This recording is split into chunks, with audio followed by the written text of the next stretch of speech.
Welcome back to It Tastes Like Burning. This is Matt. This is Jesse. And as per the usual, I'm going to give you the old podcast notes. You can always reach out to us at ittasteslikeburningcast at Gmail. You can find us at Twitter at itlbcast. You can find us on the subreddit, itlbcast. And if you're feeling real exciting or perhaps hammered, you can support us on Patreon at It Tastes Like Burning. Jesse, I'm going to fire it over to you. What do we got today? So I was just in the middle of reworking our recruit academy again for the third time, and spending a whole boatload of time doing a project at the fire department. This is coming off the heels of other projects that were giant time sinks, and I'm like, man, I put a lot of time into this. So we grabbed up a guy that also puts a lot of time into this, and said, let's just sit around a powwow about how much time it really takes to run a volunteer fire department, and what kind of effort it takes to go into being a successful volunteer fire department. So we've got a guest tonight, Tim. Tim is here. He's our assistant chief. So we've got chief, assistant chief, and the training captain. So we're all screwed. This is a pretty good example of who's going to spend a lot of time. So go ahead and introduce yourself, Tim. Hi, everyone. My name is Tim, and I am the assistant chief here. Tim, what's your background? I realize we're just lowly schmuck volunteers, but what's your background? My background, I have a degree in accounting and a master's in taxation, and I worked 5 years in public accounting, and then I ran a commercial construction company for almost 30 years. And then I've been on the department now for 12 years. Came in with absolutely zero experience when I joined, and I just moved up through the 12 years. And just for kind of a comparison's sake, I know I joined in 2010, and my gear number, I think, is 2 or 3 off of Tim's, because you joined in, I want to say, February? I joined in March. Yeah. Okay. Yeah. So we almost joined the department at the same time. So we both got to experience different administrations, completely different department at the time, and just the way that it changed. And I can tell you from my perspective on watching Tim come up through the department, he was at a different station. And I would say that he was definitely at the classic retirement home. Correct. And that's a different set of monsters that you got to play whack-a-mole with, and they're more senior and advanced and knowledgeable, and quite frankly, you need a pretty patient bat to swing to deal with them. And yeah, it was interesting because with me being out of what would be classically Station 1, more of kind of like a WWE cage match style the station, whereas Station 2 was a lot more like a very refined German brick building company, and just yeah, it had been rough being over there. But he survived it, right? Right. Yeah, I joined, I was 45 years old when I joined, and I was the youngest, I believe, at that station out of probably 10 guys. Yeah, and probably the youngest by, no joke, at least 10 years, if not more. That's probably correct. Yeah. Yeah, so I joined here. I was right there at 45 or maybe 43, somewhere in there when I actually came here and joined. So yeah. That's, starting late at that. Of course, I'd came from another department and had 20 years there, but it's kind of funny how you end up here later and not fresh and new and 20 years old, even though we've got tons of those young guys. And we've talked about this a lot before, Matt. Those young guys look at the call stats, and that's what they judge everybody's participation on. Right. And the reality is that's a small percentage of what it takes to get the job done. Yeah, I mean, and I'll just and this ties into our theme for today. So us and a lot of other departments across the U.S. right now, we're all at the end of the fiscal budget year. So particularly for us, we're dealing with a unique challenge with the city. and they're needing funds right now for an end of the year project.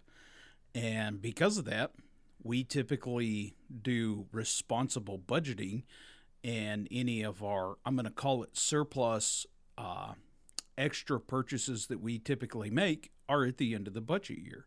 Well, in this particular case, we can't make them, and they're going to be squirreled away for another city project, which is fine. I mean, such is life there. But you also have the city, the county, and then you physically have, in this year, it's an election year. And there's just 14 different things that I've been running around, and I know Tim's been doing the same thing, running around playing whack-a-mole on, whether it's visiting with commissioners or visiting with the city or theoretically creating POs that we know aren't going to go through and on. And not a single one of those counts towards a call. Jesse, you were talking about the training revamp. We'll call it version 3.0. I was going to call it 4.0, but yeah, is it 4.0? I think so. I mean, I've done a lot of those in the past, and the revisions I did in the past are the equivalent of one chapter of what you're doing now. And I mean, these are literally gigantic programs, entire syllabuses, classes built from the ground up, state certification included.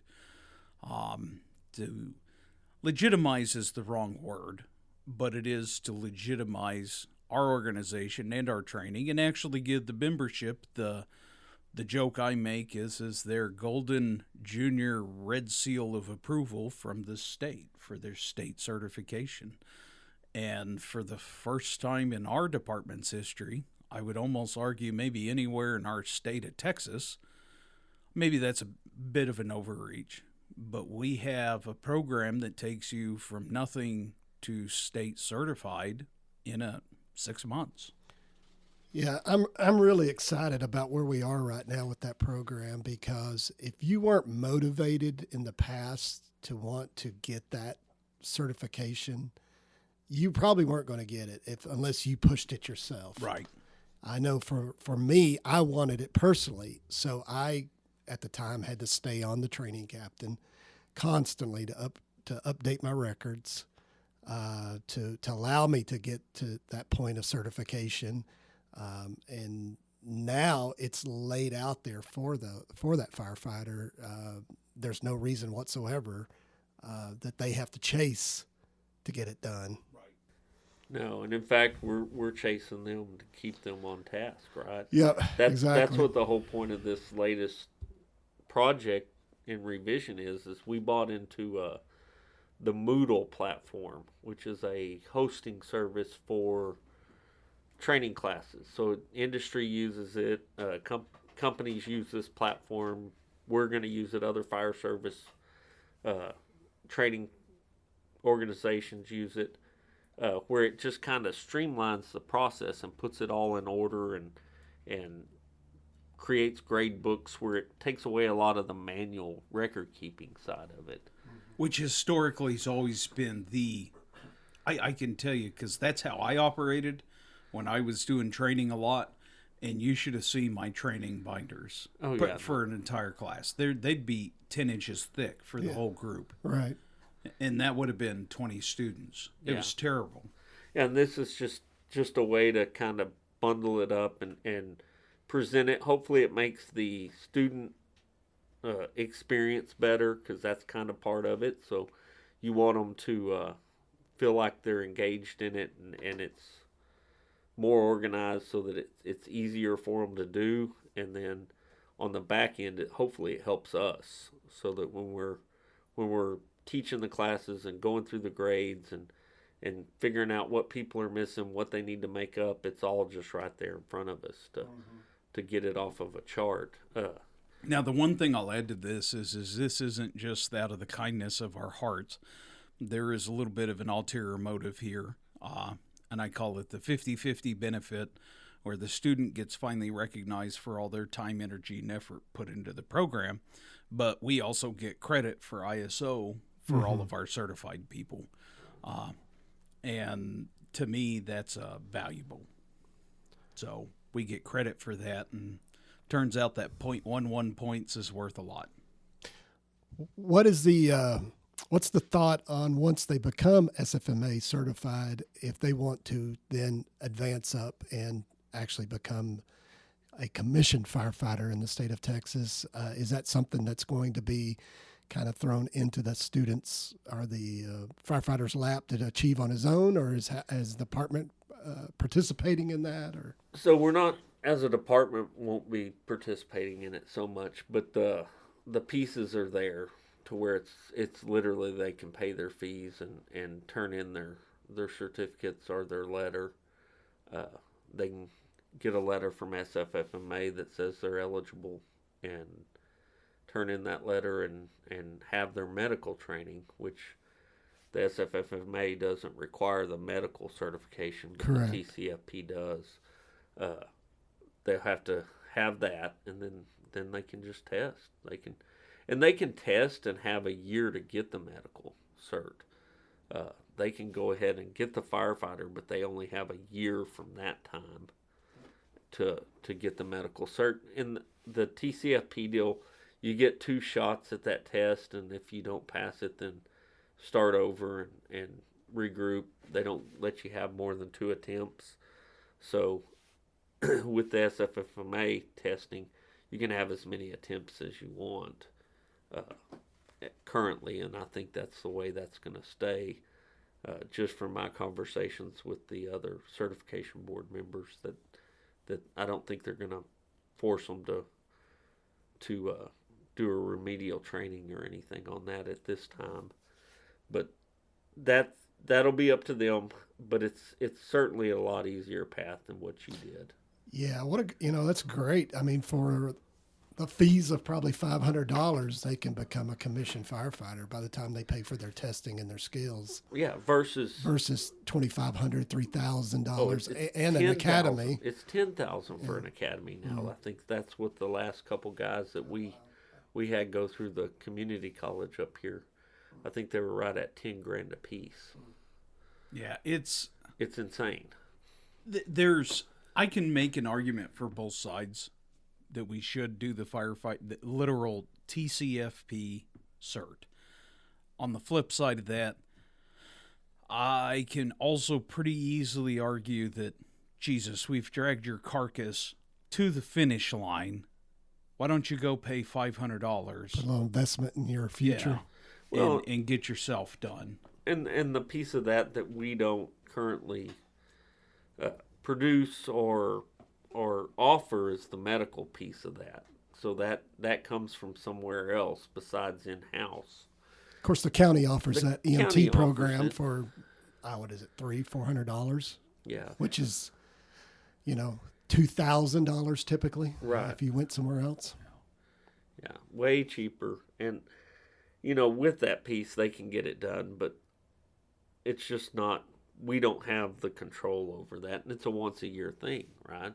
We're doing 2 academies a year, so we can, and we don't limit the students like they do. They limit it to 20, I think, or 15 or something like that. Mm-hmm. 15 mental, 20 max.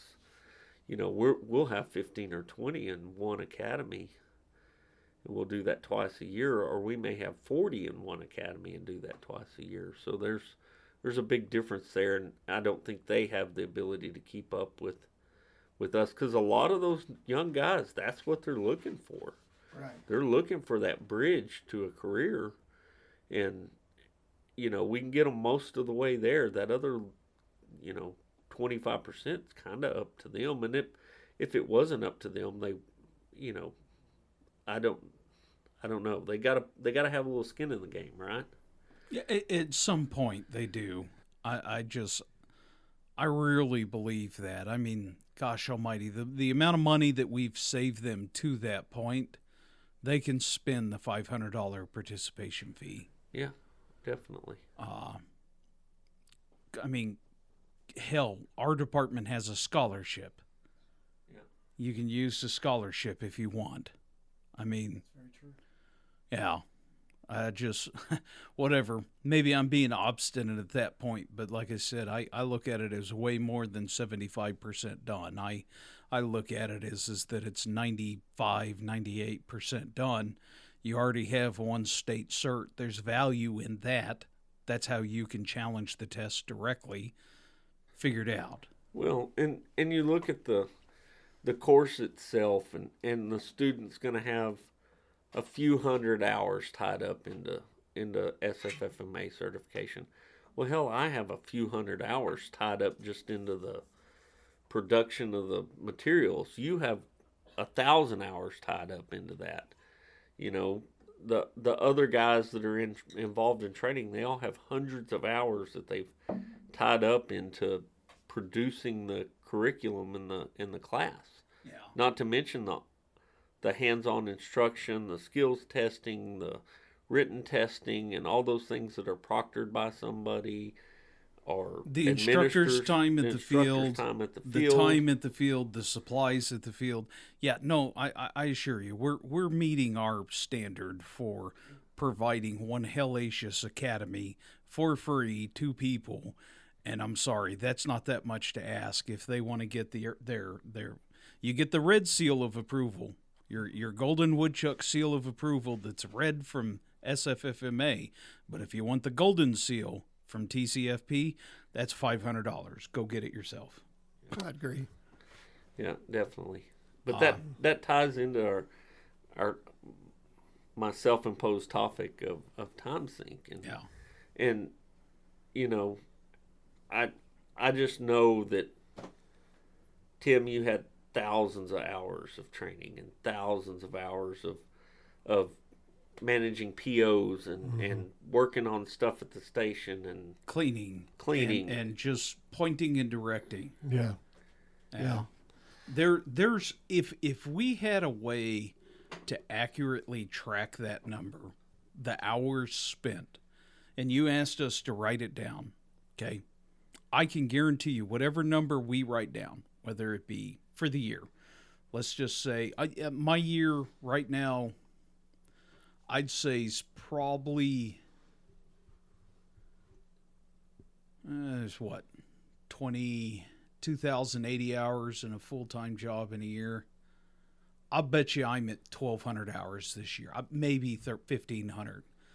And I bet you if we could accurately track it, I bet you we're probably 75%. I bet you we're that plus another 50-75%. All of us, guaranteed. I think I had seen sometime in the past somewhere where the on-scene time is somewhere like 10% of the actual time that is spent running a department and all the other facets. Right. So if you've got 2,000 hours of on-scene time in an entire year, you've got 20,000 hours or whatever, 18,000 hours behind the scenes running it, paperwork, training, cleaning, repairs, maintenance, all the things that go testing, with that. Inspections. I mean, on and on and on. And we have crap that most volunteer fire departments, even paid departments, don't have. A training field. Correct. Yeah. You know, I don't like to focus on it because if I did, it would just make me stare deeper into the bottom of that whiskey bottle that's in front of me. Also, and I truly mean this, I enjoy it. There's a lot more ways, and I've tried to explain this to city management. One thing that I personally consider is one of our biggest community service moments is kind of what we're talking about with this rookie school. We're taking young men and women fresh out of high school, early 20s, and we're giving them guidance and direction. We're giving them a standard and a path to maintain and ultimately getting them their job. And even if they move on, they're not with us anymore. How is that not one of the greatest benefits that our organization can provide? Right. And there's no, There's no way to physically track that. There's no value to it, but I can sit there and point to 15 guys and gals that are in the Metroplex and say, they were all here and we got them jobs. Yeah, I agree with that. I and- think that's our job, more or less, even. I Right. mean, I don't find offense when somebody leaves. I And- really don't. No, absolutely not. Yeah. And don't get me wrong, there is times where the administrative side just sucks, okay? And you're getting crushed to death on 12 different fronts. And it may be the membership, it may be the politics, it just may be there's so much crap to do.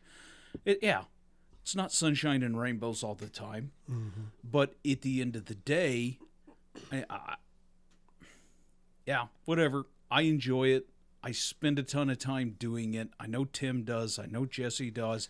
And in fact, the matter is one of the huge benefits that both me and Tim have. And I would argue this is a benefit to also the officers. We don't micromanage them. Right. You know, they go forth and do.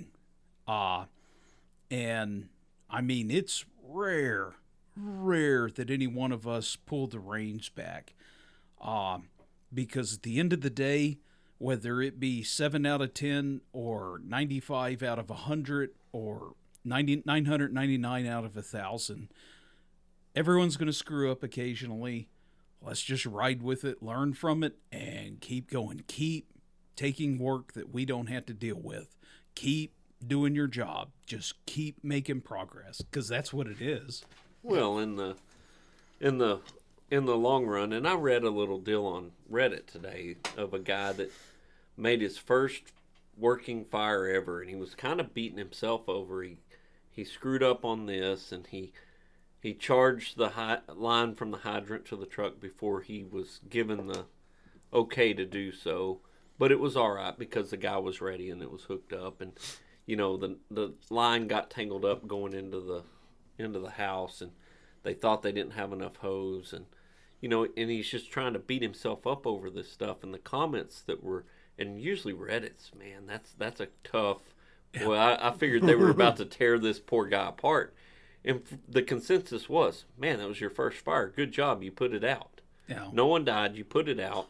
You screwed up, and at least you realize you screwed up, and you'll learn from it, and you'll do better next time. Absolutely. Yeah, absolutely. Yeah, it just it's hard to put. If you're not familiar with our organization, it's hard to relate to us, and vice versa. It's hard for us to relate to a smaller organization.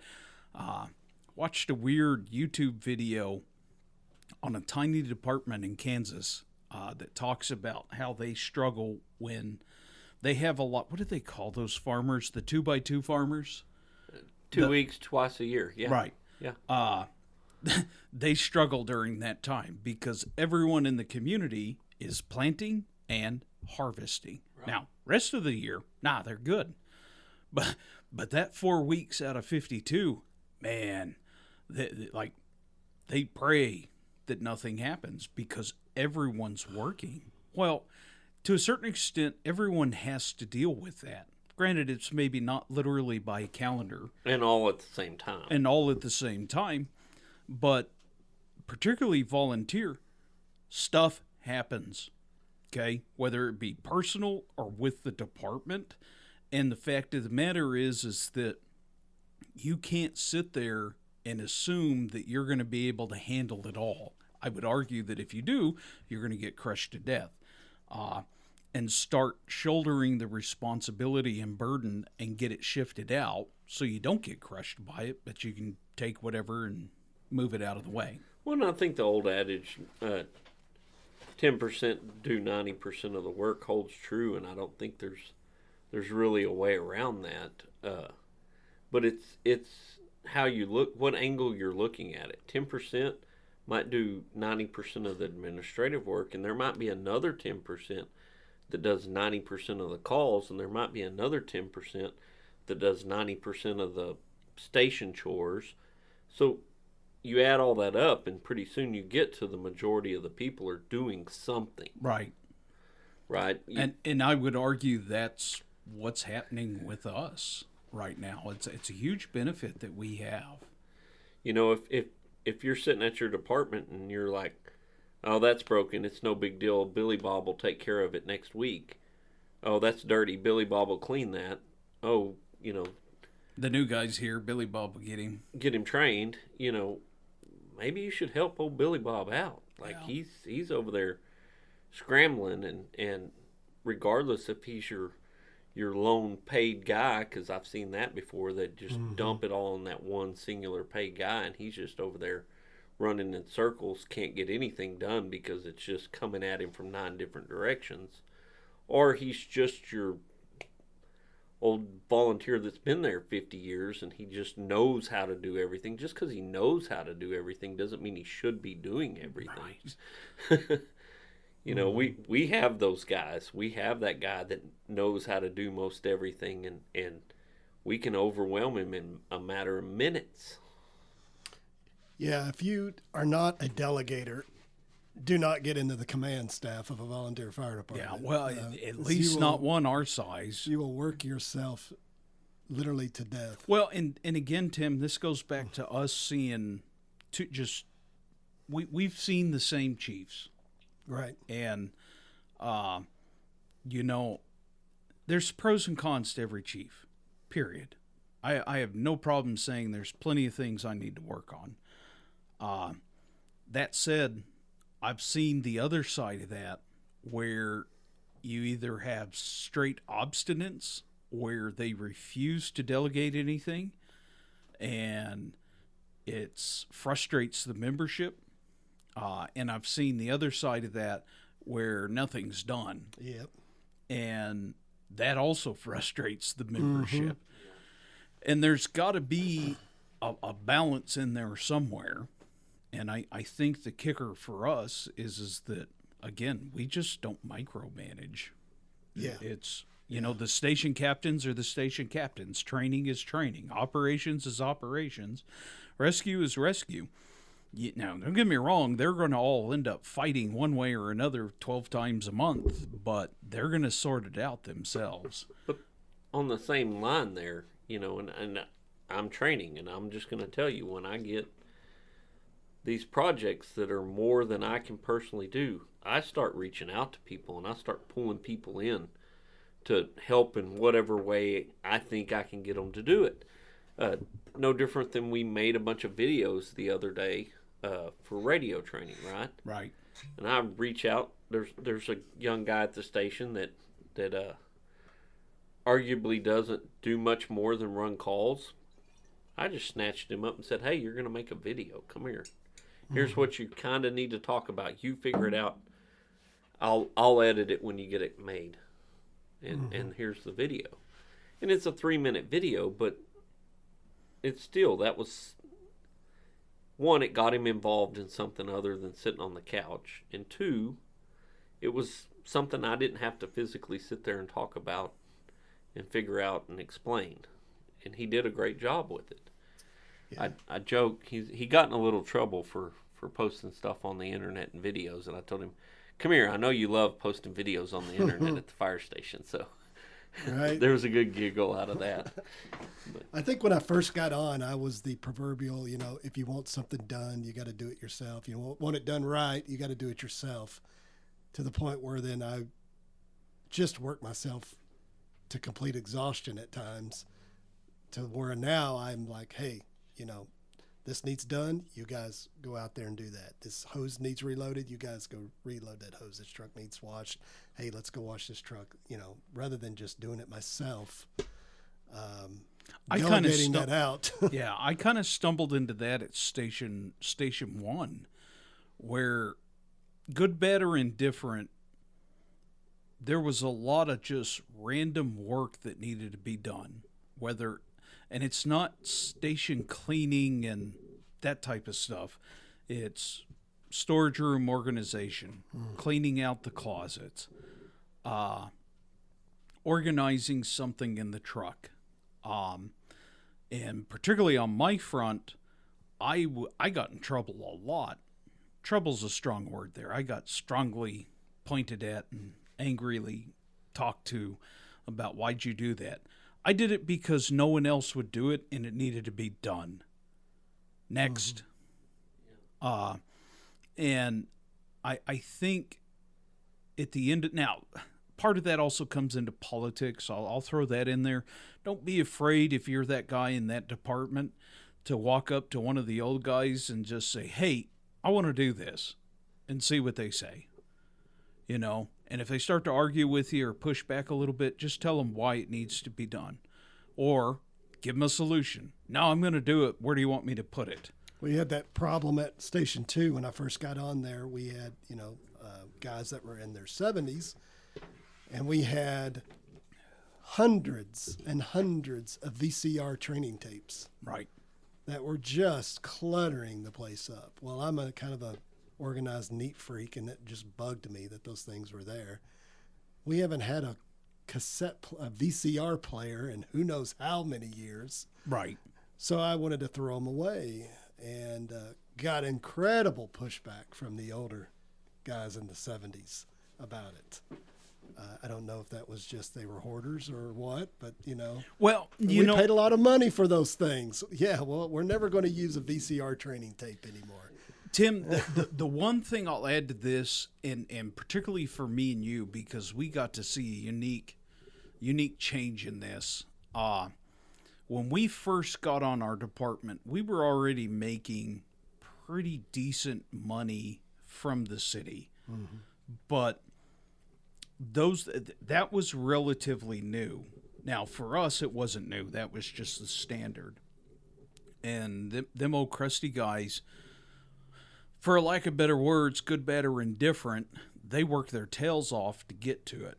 And of course, here's the new guy just coming in with a sledgehammer and going against the tradition and hard work and not acknowledging it. And I remember very specifically having this conversation with two, and I mean, they were lifetime members. You would argue that they were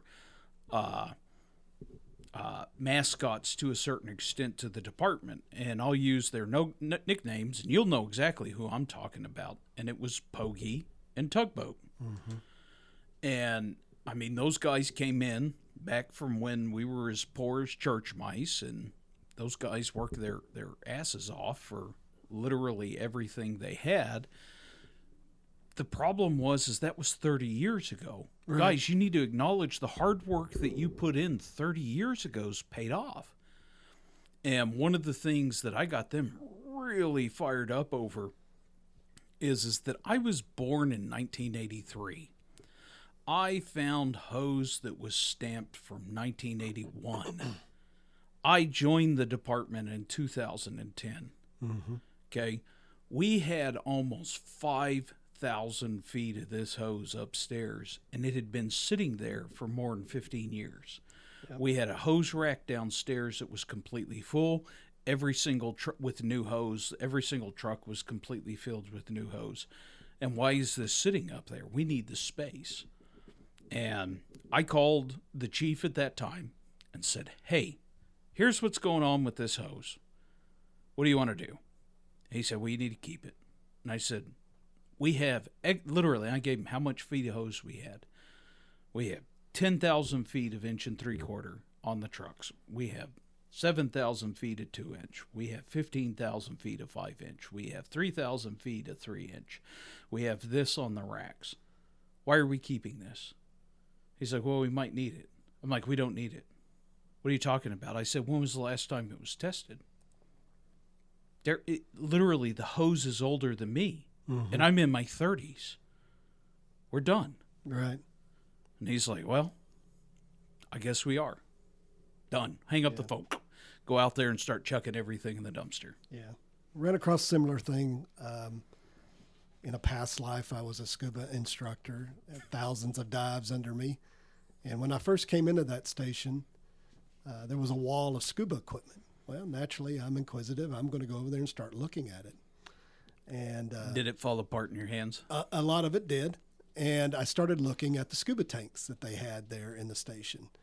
I guess this is all left over from when they were the rescue unit kind of merged in with the fire department back in the early or mid-90s. Mid-90s, yeah. So, of course, every compressed tank has stamps on it from when they were hydroed.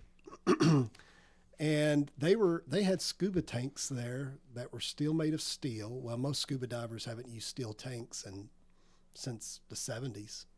And I started finding tanks that had hydro dates on them from the 60s that they had over there that didn't have anything current. I mean, we're talking 20 years was the last time they'd been hydroed, but they were still there in the station. So I made the point of saying that I was going to pitch all that stuff out of there and throw it away. And boy, I got the biggest pushback about that. You know, we might use that on a rescue. I said, if we use this on a rescue, we're going to be rescuing the rescuer. Right. You know? And quite honestly, the only way that I ever got that station clean is I would go up there at night and get rid of stuff when they weren't there. Yeah, and arguably that's what I did at Station 1. I filled 9 40-yard dumpsters with crap. Yeah. And I'm telling you, crap. It was garbage. And, ooh, yeah. Ruffle some feathers? Sure did. Don't care. They'd show back up and ask where things went, and I would just shrug my shoulders and say, I don't know what happened to it. Yeah. But meanwhile, I came up there like a ninja in the middle of the night and tossed it in the dumpsters where it belonged. Yeah. Now, some of that stuff I probably should have kept, but just more for historical. Yeah, well, from a nostalgia point of view. This was the first scuba bottle Yeah. ever produced. Yeah. Yeah, I mean, and it is. It's so that kind of gives you an insight of speaking from me and Tim's perspective, because like I said, we joined at the same time, but different stations, and kind of had the same challenges going through our organization. And my point is, the time commitment was already there. Yeah, and it's just the amount of time that it takes, even for the new members, versus your senior members versus the admin, and I would argue that the size of the department really doesn't matter, because you could have a really small department with a really small call volume, but if you have a really engaged membership and really get engaged in admin, they're dealing with the same crap we are. Right. Yeah. They really are, and they're going to be working their angles as much as we are. So I would argue that I bet you the whatever that time breakdown looks like, I bet you it's probably pretty comparable as far as a very active admin versus very passive admin. Same for the membership. I would argue that if you're that small department with very low run call volume, like just the fact that you are that department, your maintenance and truck checks and that stuff needs to be increased tenfold. Right. Your training needs to be increased tenfold to make up for the gaps of time that people are touching, handling, and operating equipment. Because at that point, you're not touching it enough to be proficient at. I bet you they do a lot. Again, we're talking about a very well-established, what I would consider a highly organized department, where they would lack in quote unquote call volume. I bet they make up in PR, you know, doing public events. Mm-hmm. I bet they do. Now, are they running 3 public events a day? No. But I bet you they're running a lot more than once a quarter like we are. And it's just because we don't have the time for it. No. And a small department would be, again, from my perspective, highly engaged in the community. Literally is highly engaged in the community. They're out there a ton, doing a bunch of fundraisers and just whatever, bingo, the domino tournaments. I mean, there's 500 other things that you see. They become the meeting place for the community too. Right. At that point, in a lot of those smaller departments, and a lot of my friends that are at smaller, we'll say that classic 200 person town with 10 members in the department, that station is the community center. It's not just the fire station. It's where people are having birthdays for their kids. They're having wedding receptions there. Like, stuff's happening at that station all the time. And those members are there either moving all the equipment out for these events to happen, and cleaning and prepping for the event, or they're there putting everything back and getting it all back into service and right. I mean, they're spending a ton of time at these places, just letting it be part of the community. To kind of just highlight that for a second, in our, 12, 13 years on our department, I know we've had 2 funerals, 2 memorials, and 1 wedding. In the station. Yeah, in the stations. Now, the wedding, that was a little different, even for me. But the memorials and the funerals made a lot of sense. Because, quite frankly, when I say they were involved with the organization is the understatement of the century. Right. Yeah. So. Well, and you have members that have their kids' birthday parties there. You have members that do. Because if you're going to have 30 screaming kids, do you want them at your house, or do you want to just take them to the fire station? Well, to highlight what you're talking about, so we had a terrible structure fire last night. It sucked. One of the firefighters, he had his son, and he's not old enough to be left home alone, but he's old enough to be brought to a fire scene to sit on a truck. And, armchair quarterback from the side. That happened last night. Unfortunately for that poor kid, he got stuck on scene 7 hours. But yeah, I mean, there's different ways that people engage and commit time to the organization. Literally, in this case, the family was committed. Mm-hmm. Yeah.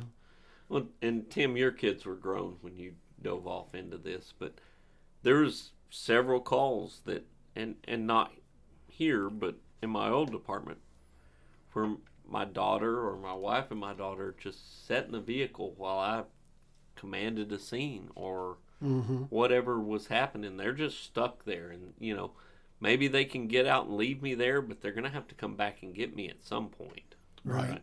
Well, I can tell you for us, one of our former assistant chiefs, longtime member, I would argue his daughter spent as much time on scene as he did. Yeah. And I mean, we're talking young. Yeah. Yeah, his daughter spent a ton of time. Our operations captain, his son, he was definitely a rugrat there at the station. We have members right now that are bringing their kids up there. I'm personally perfectly fine with it. I have no problem with it. I think as long as they're, and it's so hard to verbalize, as long as they're not destroying everything, the building and all its contents, right? They're not throwing recliners out the windows. Lighting the building on fire? Lighting the building on fire. I'm all for it. Like, they're kids and they're going to screw up and they're going to break something. It's fine, but it can't just be constant mayhem from the minute they walk into the door to the minute they walk out. At some point, you kind of got to go, whoa, whoa, whoa. You can come, but leave your kids at home. But but for the most part, it's not a problem. It's really not. Don't push your kid in the stroller up into the downwind of a hazmat incident. Don't do that. Don't bring your kid to training. Yeah, live fire training strapped into a car seat on a papoose. Stand in the smoke. That may or may not be a true story. Yeah, no, it's I think this is one of the more unique parts of volunteer, and I would argue that it indicates the health of the organization.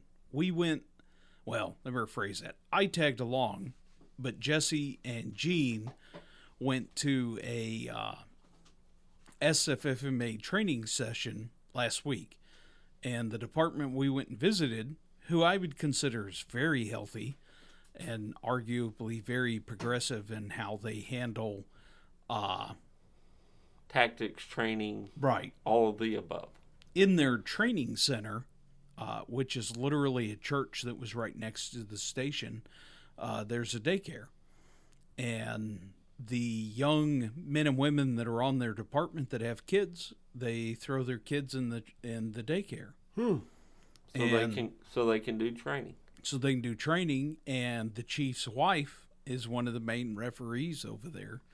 So if you looked over there, she's got anywhere between 3 or 4 kids swaddled and another 3 or 4 kids that are able to walk and move around, and she's trying to referee them and then also kicking a soccer ball to knock down the other 5. And that's a solid point for today's age of fire service. So it's not 1950, and it's not just the husband is. He goes to work, he gets off at 5, he goes to the fire department at 7, he spends his 2 hours, he comes home and he, takes a shower, goes to bed. This, we're at the time with 2-income households and single parents and Right. and all this stuff that's compounding, that if you're not looking at ways to adapt like they are, where they have this in-house daycare for training. Sure, you're not going to have the daycare for every call all day, every day, but it's there for the training events and the meetings and the things where we really need to get everybody here to accomplish a common goal. Right. If you're not thinking about some of that stuff and figuring out how to do it, you're losing people that otherwise might be great assets, because on Wednesday, Thursday, and Friday, their kids are at whatever, and they're off those days, and that's their weekend, and they're at home ready to run calls or at the station. Right. And along the lines of what we've talked about, we've kind of highlighted we'll call it the officer and admin side of the time commitment. But it goes back to what you said, Jesse, where the 90-10. Well, what about your members that are we'll call them your heavy hitters for high call volume? Don't forget about their time commitment too. Mm-hmm. Particularly to the training, to running calls, to help you with the PR events, on and on. And, the little itty bitty things that you can do in consideration to help aid them. We keep talking about, the theoretical death of the volunteer fire service. And, let's just take a young man and woman today and the kind of the challenges they're facing just from an economic point of view. I would argue that inflation is catastrophic. I would argue that there's something terrible coming on the horizon, but at least their careers are just started, and they may be a plumber, they may be an electrician, or they may be a brand new medic. They don't have retirements. They don't have a little classic nest egg, but they probably do have 1 or 2 kids, and they're just trying to find their feet and be a part of your organization. Figure out how to accommodate them just a little bit. Little daycare center during training is not that hard to figure out. No, really not. And if you've got an auxiliary or a support brigade or whatever, toss that ball into their court. Right. And get something working on that. I see that as a win-win situation. It truly is. It's just and I'm not one to say that the volunteer fire service is dying, or that we're all in trouble and it's doom and gloom, because I really don't think it is. I think that we fail to see that we can change what we're doing just a little bit. These little changes that opens the door for people that we wouldn't normally get. Right. And it opens the door for us to have more membership than we've ever had. We're an example of that. We have more membership than we've ever had. And that's because of small, subtle changes to policies, culture, all of the above that has allowed us to grow that membership in numbers, and who knows where we can take it to.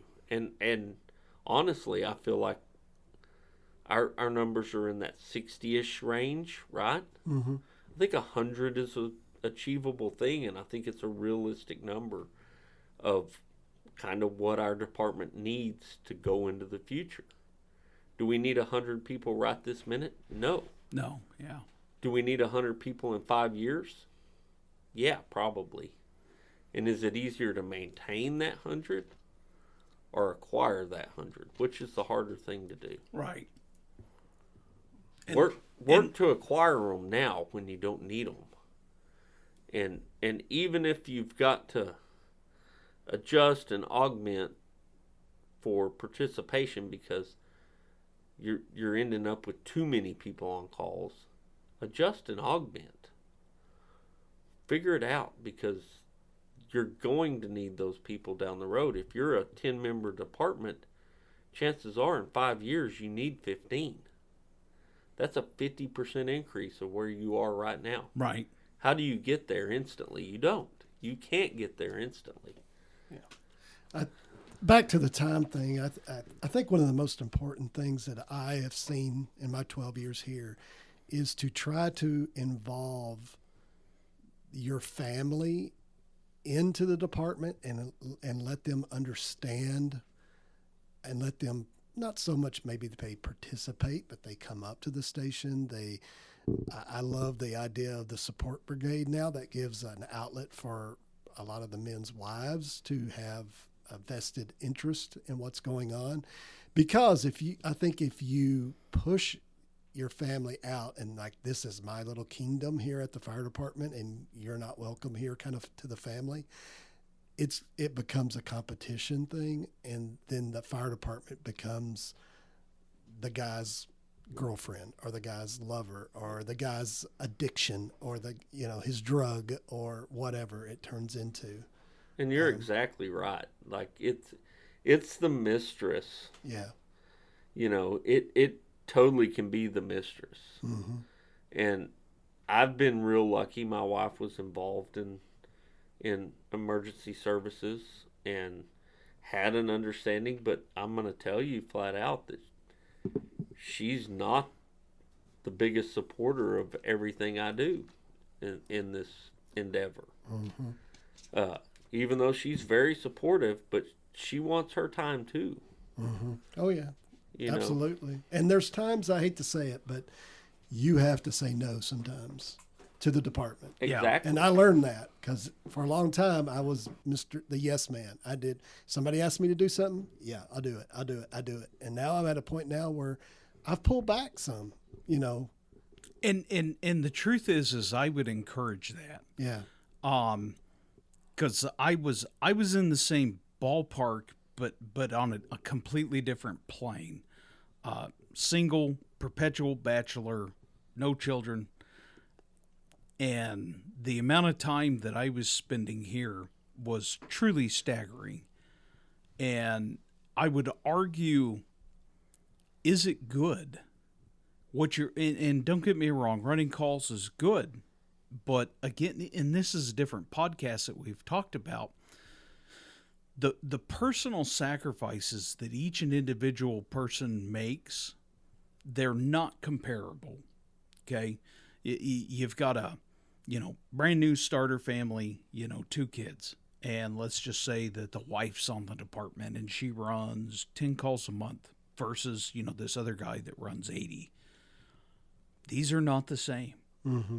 These are not the same. Do not compare these people.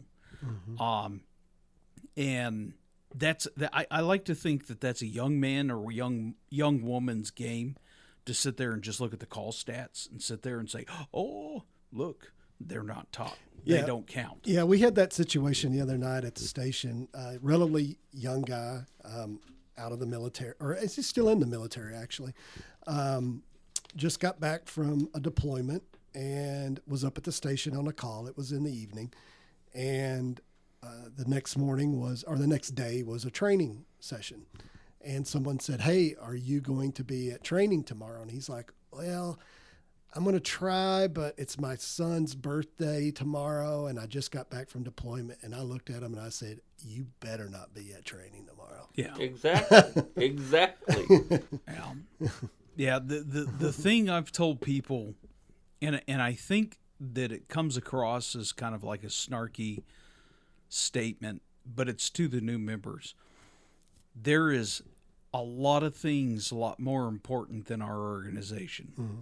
Your family, your job, walking the dog, cutting your lawn. Mm-hmm. And there's a point of disconnect with that because at the end of the day, what we're really talking about is an addiction. This can be addictive. It goes back to my classic joke of it's like smoking cigarettes in the 50s. Mm-hmm. It's free, it's cool, and it's addictive. I remember when I first got on, I remember you would be at the station till about, 2 or 3 o'clock in the morning. Oh, yeah. You would go home and go to sleep for about 6-7 hours and then come right back. Right. And I did that for 8 years. Wash, repeat, wash, repeat. Yeah. Yeah, I did that for 8 years.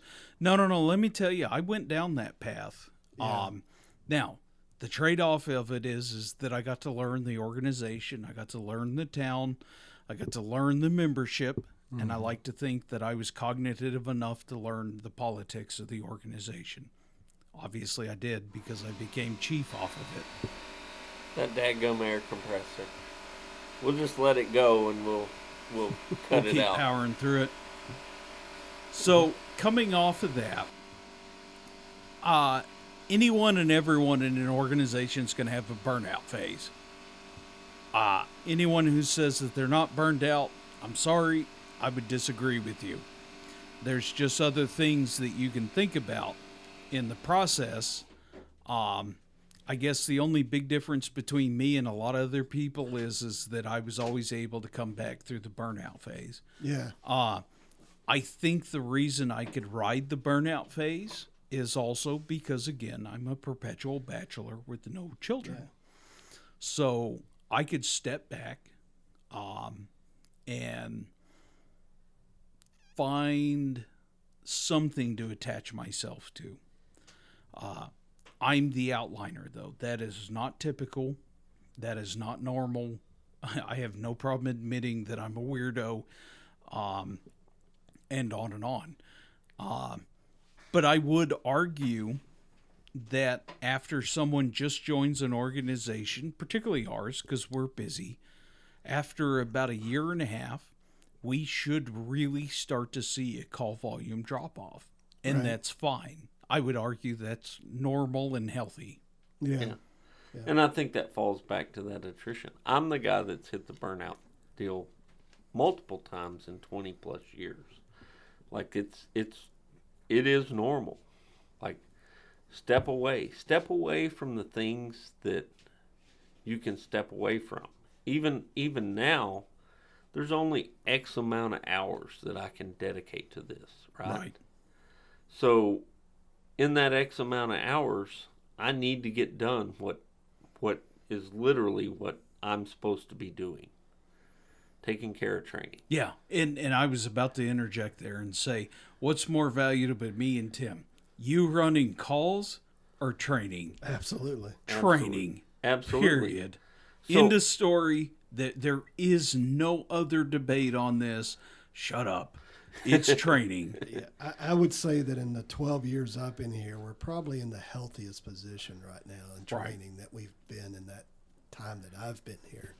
Well, and you can attribute with that. An upward trajectory. Yeah. That's particularly that, upward. And you can attribute that to a few things, but one of those things is me being conscious of the fact that running all those calls is not near as important as me tending to the training stuff and making sure that it's lined out and it's ready to go and it's what it needs to be, because that's where my value is.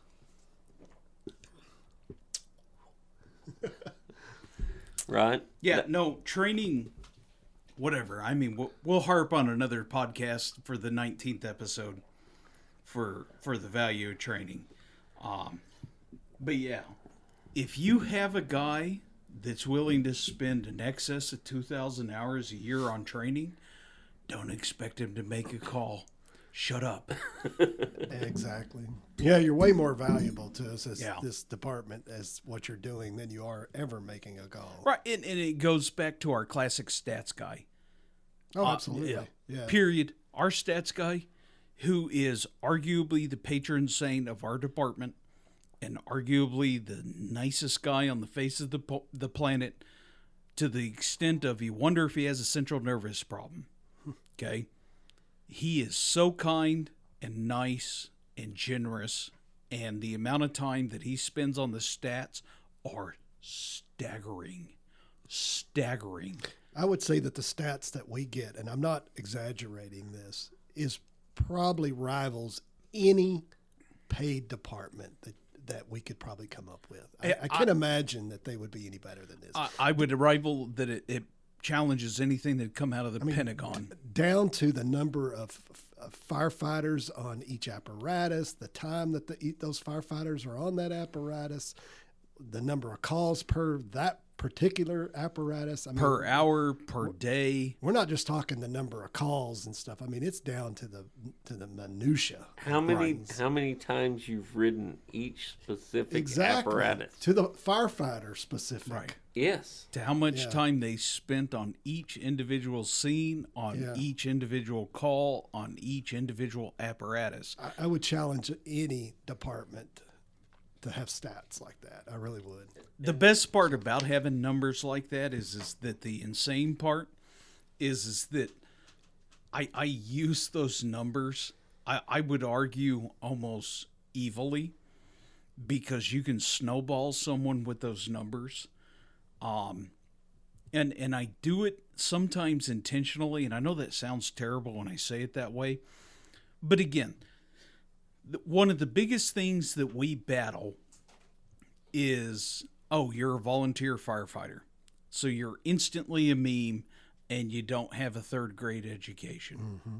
Okay. And it's like, I'm just, again, I'm going to barely polish this. Jesse, you're a 20-year, before you came to us, 20-year volunteer chief with business experience. Tim, we've talked about yours. We've talked about my background. One of our station captains is a 40-year union boss. Lifetime union man, 25 years as a union boss, 45 years on volunteer departments. Another captain is 35 plus years, paid firefighter, captain at a major recognized fire department in the United States. Another captain, 30 plus years in the volunteer fire department, has about every cert you have, is instructed at one of the largest training fire schools in the United States for the last 25 years. Another captain is one of the largest public marketers for a Fortune 100, maybe even a Fortune 50 company. I mean, the list goes on and on. Sorry, we're not huckster pulpit snake oil salesmen. Just our personal CVs and our backgrounds would arguably put us in the position to literally be management for a major company, much less a volunteer fire department. And if you look at it and take off the glasses of that public-private sector, the fact that we're all private sector people with private sector experience definitely puts us leaps and bounds ahead of those public sector guys, those career guys that are managing. Even if you're managing Dallas, right? You're the chief of Dallas, and you've lived in that public sector union-based fire department your entire career. We have experiences that are so far outside of any of that we can bring to the table. A completely unique perspective. It's a different perspective. You know, it's not just the fact that we can manage the money and we can do the things with the budget and all that, but we understand how to motivate a workforce. We understand how to do all these things that fall outside of the purview of that classic career management of a fire department. Mm-hmm. You know, I'm going to be honest with you. Most of those career guys out there, I'm going to just say 80% of them are just there for the paycheck, period. I would agree with that. Almost 80% of them all have a second gig, and they're all doing trades, you Right. know, or they're putting Christmas lights on houses. Now, of course, a lot of that are doing to supplement their incomes, but yeah, they're doing things outside of the public service. And it's no different than what we're doing. Right. Yeah. And it's just, this still goes to the time allotment that we're talking about here, okay? Because the fact of the matter is that all three of us theoretically have a life that exists outside of this volunteer organization. Now, I'm probably the only one that actually doesn't, particularly right now, but the fact of the matter is that the consideration that's not given to the volunteer, and I don't care if they volunteer one call a month or 100. they make 100% of the calls, or whether the chief, you know, has, we'll just say, the most incredible participation or the minimal participation. You're still forgetting the fact that they don't have to do it. Mm-hmm. And it's something that just gets completely negated. And the amount of time, energy, and effort, particularly the fiscal, particularly for us, it's the fiscal side of this equation, that we contribute, it represents a gigantic amount of money to our taxpayers. So, just to put it in perspective, and this is from years past at my other department. So it's combination department, it's fire and EMS combined. I worked part-time in EMS and was allowed to take just the time for me to go to morning meetings on weekends, or which would be shift change on the weekends. I'd cover shift changes on the weekends, and I'd go in on the weekends and be the on-call supervisor for EMS, and I would do all that stuff. That job was limited to 1,000 hours a year. I would run out of my 1,000 hours in March. Between the shifts I covered and the extra work I was doing, and that was outside of what I was spending as the volunteer chief. Right. That was just my EMS duties at that department. So I would run out of, in 3 months' time, I would run out of the 1,000 hours that was allotted for the year. It's insane. Like, the longest I ever went was June. Like 6 months I ran out of the 1,000 hours. And that was me taking a slower approach to things and not writing down stuff. And I do believe that's the time issue is why we see a lot of our new members that join, our probationary members. We make it a point, you know, when they're interviewed to tell them what they're getting into. And then a month or so later, you don't ever see them again. And I think the point, it comes around that we were right. You know, they're like, holy mackerel, this is a lot larger commitment than I ever, envisioned that I was going to have to make. Yeah. And I don't know that it's always that large of a commitment everywhere you go, but for our organization, yeah, it is definitely that large of a commitment. Like, out of the gate, you're committing to 10 hours a week just out the gate. That's I'm not going to go above and beyond anything that I have to do other than that. You're committing to 10 hours a week. And if you're in that recruit school and that rookie academy and all that stuff, that bounces up to 20 hours a week instantly just for that time period of that school, because by the time you do the online and the in-person and you also make some calls and you go to Thursday night trainings and you go to meetings and you do, do all these things, you're instantly at that 20 hours a week. Well, if you've got a 60-hour a week job And a family. you just hit 80 before you touched your family. Yeah. Mm-hmm. Yep. Yeah. I mean, to kind of wrap this up, one of my favorite quotes, and it's anonymous, or unknown, is the difference between commitment and involvement is like a ham and eggs breakfast. The pig was committed and the chicken was involved. Mm-hmm. Anytime that I talk to our new members, I tell them, you need to understand, this is a part-time job. I need 20 hours a week from you. If you can't do 20 hours a week, then you need to probably reconsider. Yeah. And I'd say that's fair. it's true. Yeah. Absolutely true. And I mean, if you sit here and just scratch your head for a second and you think about who's at the top of the list and who's at the bottom of the list, probably one of the hardest things for a new member to adjust to with our organization is we need you to put on your pig costume and dive right in. And a lot of people aren't necessarily prepared for the amount of time that we're expecting from you. I understand if you can't meet it. It's a lot. The only thing I ask not personal. is, right, if you can't do it, go ahead and leave. Mm-hmm. Why don't you save me the pain of saying, well, it's just really isn't right for you. So, but it is what it is. Yep. Well, Tim, thank you for coming on. I know we've been doing this a while, and we've wanted to have you on before, and it was just a good opportunity, good topic, and well, thank you very much for having me. Good place for you to jump in. Yeah.